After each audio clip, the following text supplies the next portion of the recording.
Hi all welcome back to my channel. ನಾನೊಂದು ಮೊನ್ನೆ paneer ಮಸಾಲದು video ಹಾಕಿದ್ದೆ. ಅದು ನಮ್ಮ ಅಕ್ಕೋರೆಲ್ಲ ಕೇಳ್ತಾಯಿದ್ರು, ಫಾಸ್ಟಾಗಿ ಹೇಳ್ಬಿಟ್ಟಿದ್ಯಾ ರಶ್ಮಿ, ಏನು ನೋಡ್ಕೊಂಡು ಮಾಡೋದು ಅಂತ ಅಂದ್ಬಿಟ್ಟು. ಸರಿ ಅಂತ ಅಂದ್ಬಿಟ್ಟು ನಾನು ಇವತ್ತು ಮಾಡಿದ್ದೆ. ಬೇರೆಯವ್ರ ವಿಡಿಯೋ ನೋಡ್ಕೊಂಡು ಮಾಡೋದಕ್ಕಿಂತ ನಿಂದೇ ನೋಡ್ಕೊಂಡು ಮಾಡ್ತೀವಿ, ನಿಧಾನಕ್ಕೆ ಹೇಳು ರಶ್ಮಿ, ಎಲ್ಲ ವೀಡಿಯೋನು ಟಪ ಟಪ ಟಪ ಅಂತ ಹೇಳ್ತೀಯಾ ಅಂತ ಹೇಳ್ತಾಯಿದ್ರು. ಸರಿ ಇವತ್ತು ಮಾಡಿದ್ನಲ್ಲ ಅಂತ ಕ್ಲಿಪ್ಪಿಂಗ್ಸ್ ತೊಗೊಂಡಿದ್ದೆ. ನಾನು ಮೊದಲೇ ಹೇಳ್ದಂಗೆ ವಿಡಿಯೋ ಅಡುಗೆ ಕ್ಲಿಪ್ಪಿಂಗ್ಸ್ ತೊಗೊಳೋದು ನಂಗೆ ತುಂಬಾ ಕಷ್ಟ. ಆದ್ರೂ ನನಗೆ ಇದ್ರಲ್ವಾ ಅಂತ ಅಂದ್ಬಿಟ್ಟು ಕ್ಲಿಪ್ಪಿಂಗ್ಸ್ ತೊಗೊಂಡಿದ್ದೆ. ಹೆಂಗೆ ಮಾಡಿದ್ದೀನಿ, ಏನೇನು ಬೇಕು ಅಂತ ಅಂದ್ಬಿಟ್ಟು ತೋರಿಸ್ತಾ ಇದ್ದೀನಿ ನೋಡಿ. ಈರುಳ್ಳಿ, ಬೆಳ್ಳುಳ್ಳಿ, 1 ಏಲಕ್ಕಿ, 2 ಲವಂಗ, 1 ಚಕ್ಕೆ, ಸ್ಟಾರ್ ಹೂವು ಬರುತ್ತಲ್ಲ ಅದು ಸ್ವಲ್ಪ ತೊಗೊಂಡಿದ್ದೆ. ಹಾಕಿದ್ರೆ ಹಾಕಿ, ಒಂದು ಸ್ಕಿಪ್ ಮಾಡ್ಕೋಬೋದು. ಶುಂಠಿ, 1 ಪಲಾವ್ ಎಲೆ ಸಾಕು, ಚಿಕ್ಕದಿತ್ತು ಅದಕ್ಕೆ 2 ತೊಗೊಂಡಿದ್ವಿ. 1 ಟೊಮೆಟೊ, ಕೊತ್ತಂಬರಿ ಸೊಪ್ಪು, ಮತ್ತು ಇದು ಧನಿಯಾ ಕಾಳುಗಳಿದೆಯಲ್ಲ ಅದು, ಮತ್ತು ತೆಂಗಿನಕಾಯಿ. ಗೋಡಂಬಿ ಯೂಸ್ ಮಾಡೋರು ಮಾಡ್ಕೊಳ್ಳಿ. ಫಸ್ಟ್ ಆ ವಿಡಿಯೋದಲ್ಲೂ ಹೇಳಿದ್ದೆ, ಗೋಡಂಬಿ ಫ್ಲೇವರ್ ಇಷ್ಟ ಆಗೋರು ಗೋಡಂಬಿನ ಯೂಸ್ ಮಾಡ್ಕೊಳ್ಳೋದು ಅಂತ ಅಂದ್ಬಿಟ್ಟು. ಇದನ್ನೆಲ್ಲ ಚೆನ್ನಾಗಿ ಎಣ್ಣೆಯಲ್ಲಿ ಫ್ರೈ ಮಾಡ್ಕೋಬೇಕು. ಸ್ವಲ್ಪ ಎಣ್ಣೆನ ಹಾಕ್ಕೊಂಡು, ಸನ್ಫ್ಲವರ್ ಆಯಿಲ್ ತುಂಬ ಚೆನ್ನಾಗಿರುತ್ತೆ ಹೆಲ್ತಿಗೆ, ಹಾಗಾಗಿ ನಾವು ಅದನ್ನೇ ಯೂಸ್ ಮಾಡೋದು. ನೀವು ಅದನ್ನೇ ಯೂಸ್ ಮಾಡಿ, ಚೆನ್ನಾಗಿರುತ್ತೆ. ಇದು ಎಲ್ಲ ನಾನು ಏನೇನು ಐಟಮ್ಸ್ ತೋರಿಸ್ತೆ ಅಷ್ಟೂ ಚೆನ್ನಾಗಿ ಬಾಡಿಸ್ಕೊಬೇಕು. ಚಿಕನ್ ಮಟನ್ಗೆಲ್ಲ ಕೆಲವೊಬ್ಬರು ಈ ಥರ ಹುರ್ಕೊಂಡು ಮಾಡ್ತಾರೆ, ಅದು ನಾವು ಯಾವತ್ತೂ ಮಾಡಲ್ಲ. ಯಾಕಂದರೆ ಪನ್ನೀರಿಗೆ ಮಾಡಲೇಬೇಕು, ಕೆಲವೊಂದಕ್ಕೆ ಮಾಡಬೇಕು, ಕೆಲವೊಂದಕ್ಕೆ ಏನಿಲ್ಲ, ಅವಶ್ಯಕತೆ ಇರಲ್ಲ ಚಿಕನ್ ಮಟನ್ಗೆ. ಹಾಗಾಗಿ ನಾವು ನಮ್ಮ ಮನೇಲಿ ಹೆಂಗೆ ಮಾಡ್ತಿದ್ರು ಹಂಗೆ ಮಾಡ್ತೀವಿ. ಬಟ್ ಪನ್ನೀರು ನಾನು ಹಂಗೆ ಮಾಡಿ ಟ್ರೈ ಮಾಡಿದೆ, ಬಟ್ ಇಷ್ಟು ಟೇಸ್ಟ್ ಕೊಡಲಿಲ್ಲ. ಇದು ಫ್ರೈ ಮಾಡ್ಕೊಂಡು ಮಾಡಿದ್ರೇ ಚೆನ್ನಾಗಿರುತ್ತೆ. ಹಾಗಾಗಿ ಪನ್ನೀರ್ ಮಸಾಲಾನ ನಾನು ಈ ಥರ ಫ್ರೈ ಮಾಡಿಕೊಂಡು ಆಮೇಲೆ ಮಸಾಲೆನ ರುಬ್ಕೊತೀನಿ. ಏನೇನು ಐಟಮ್ ತೋರಿಸ್ತೆ ಅಷ್ಟು ನಾನು ಚೆನ್ನಾಗಿ ಫ್ರೈ ಮಾಡ್ಕೊತಾ ಇದ್ದೀನಿ. ಫ್ರೆಶ್ ಕ್ರೀಮ್ ಆಗಲಿ, ಬಟರ್ ಆಗಲಿ ಏನು ಬೇಡ, ಮನೇಲಿ ಏನು ಐಟಮ್ಸ್ ಇರುತ್ತೆ ಅದನ್ನೇ ಯೂಸ್ ಮಾಡ್ಕೊಂಡು ಮಾಡ್ಬೋದು. ರೆಸ್ಟೋರೆಂಟ್ ಸ್ಟೈಲ್ಗಿಂತ ಸಖತ್ತಾಗೆ ಬರುತ್ತೆ, ಅಷ್ಟು ಟೇಸ್ಟು ತುಂಬಾ ಚೆನ್ನಾಗಿರುತ್ತೆ. ಅದಕ್ಕೆ ನಾನು ರೆಸಿಪಿನ ಶೇರ್ ಮಾಡ್ತಿರೋದು. ಯಾಕಂದರೆ ನಾವು ಕೆಲವೊಬ್ಬರು ಅನ್ಕೋತಾರೆ ಅದೆಲ್ಲ ಇದ್ರೇ ಚೆನ್ನಾಗಾಗೋದು ಅಂತ. ನಮ್ಮ ಮನೇಲಿ ಏನೇನು ಐಟಮ್ಸ್ ಇರುತ್ತೋ ಅದರಲ್ಲೇ ನಾವು ತುಂಬ ಚೆನ್ನಾಗಿ ಅಡುಗೆಗಳನ್ನ ಮಾಡ್ಕೋಬೋದು. ಹಾಗಾಗಿ ನಮ್ಮ ಹತ್ರ ಏನಿರುತ್ತೆ ಅದರಲ್ಲೇ ಸಖತ್ತಾಗಿ ಮಾಡಿಕೊಂಡು ತಿನ್ನೋದನ್ನು ಕಲಿಬೇಕು. ಅವ್ರು ಕ್ರೀಮ್ ಹಾಕಿದ್ದಾರೆ, ಇವ್ರು ಬಟರ್ ಹಾಕಿದ್ದಾರೆ, ಅದೆಲ್ಲ ಇಲ್ಲ ಅಂದರೆ ಚೆನ್ನಾಗಾಗಲ್ಲ ಅಂತ ಕೂತ್ಕೊಂಡ್ರೆ ಏನು ಚೆನ್ನಾಗಾಗುತ್ತೆ ಅಂತ ಮಾಡಿಕೊಂಡ್ರೆ ಅಡುಗೆನ ತುಂಬ ಪ್ರೀತಿಯಿಂದ. ನಮ್ಮ ಮನೆಯವ್ರು ಯಾವಾಗಲೂ ಹೇಳ್ತಾರೆ, ಅಡುಗೆನ ಪ್ರೀತಿಸಬೇಕು, ಆವಾಗಲೇ ಚೆನ್ನಾಗಾಗೋದು ಅಂತ. ಇದು ಒಂದು ನನಗೆ ಗೊತ್ತಿರಲಿಲ್ಲ. ಆ್ಯಕ್ಚುಲಿ ಅದು ನಿಜ. ನಾವು ಯಾವಾಗ ಅಡುಗೆನ ಮನಸ್ಫೂರ್ತಿಯಾಗಿ ಹೋಗಿ ಚೆನ್ನಾಗಿ ಮಾಡಬೇಕು ಅಂತ ಮಾಡಿರ್ತೀವಿ, ಅವತ್ತು ನಿಜವಾಗ್ಲೂ ಚೆನ್ನಾಗಾಗುತ್ತೆ. ಯಪ್ಪ ಅಡುಗೆ ಮಾಡ್ತಾಯಿದ್ದೀವಲ್ಲ ಅಂದ್ಕೊಂಡು ನಾವು ಯಾವತ್ತು ಮಾಡೋಕ್ಕೆ ಹೋಗ್ತೀವಿ ಅವತ್ತು ನಿಜವಾಗ್ಲೂ ಹಾಳಾಗುತ್ತೆ ಅಡುಗೆ. ನಾನು ತುಂಬ ಅಬ್ಸರ್ವ್ ಮಾಡಿಬಿಟ್ಟಿದ್ದೀನಿ. ಅದಕ್ಕೆ ನಾನು ಇವಾಗ ಅಡುಗೆನ ತುಂಬ ಇಷ್ಟಪಡೋಕ್ಕೆ ಶುರು ಮಾಡಿದ್ದೀನಿ. ಅದಕ್ಕೆ ಇವಾಗ ಅಡುಗೆ ಚೆನ್ನಾಗಿ ಆಗ್ತಾಯಿದೆ, ಚೆನ್ನಾಗೂ ಮಾಡ್ತಾಯಿದ್ದೀನಿ. ನಮ್ಮ ಮನೆಯವ್ರು ಅವಾಗ ಹೇಳ್ತಾ ಇರ್ತಾರೆ, ಅಡುಗೆ ಚೆನ್ನಾಗಿ ಮಾಡ್ತೀಯ ಅಂತ. ಖುಷಿ ನನಗೆ ಒಂಥರ.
ಇವಾಗ ಚೆನ್ನಾಗಿ ಬಾಡಿದೆ. ಇದು ನೋಡಿ ಎಷ್ಟು ಚೆನ್ನಾಗೆಲ್ಲ ಬಾಡ್ಕೊಂಡಿದೆ. ಟೊಮೊಟೊನೂ ಅಷ್ಟೇ ಚೆನ್ನಾಗಿ ಬಾಡಬೇಕು.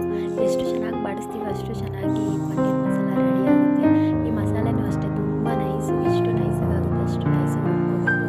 ಪನ್ನೀರ್ ಹಂಗೆ ಡೈರೆಕ್ಟಾಗಿ ಹಾಕ್ಬೋದು. ನಾನು ಸ್ವಲ್ಪ ತವಾದಲ್ಲಿ ಫ್ರೈ ಮಾಡ್ತಿರ್ತೀನಿ, ಯಾಕೆಂದರೆ ಸ್ವಲ್ಪ ತಿನ್ನಬೇಕಾದ್ರೆ ಕ್ರಿಸ್ಪಿಯಾಗಿ ಸಿಗುತ್ತೆ. ಹಾಗಾಗಿ ಡೈರೆಕ್ಟಾಗಿ ಹಾಕ್ಬೋದು, ಏನೂ ಪ್ರಾಬ್ಲಮ್ ಆಗೋಲ್ಲ. ಈ ಥರ ಮಾಡ್ಕೊಂಡು ಹಾಕಿದ್ರೆ ಚೆನ್ನಾಗಿರುತ್ತೆ.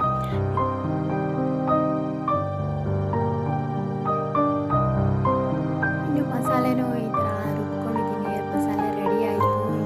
ಒಂದು ಬಾಣಲಿಗೆ ಎಣ್ಣೆ ಹಾಕಿ, ಒಂದು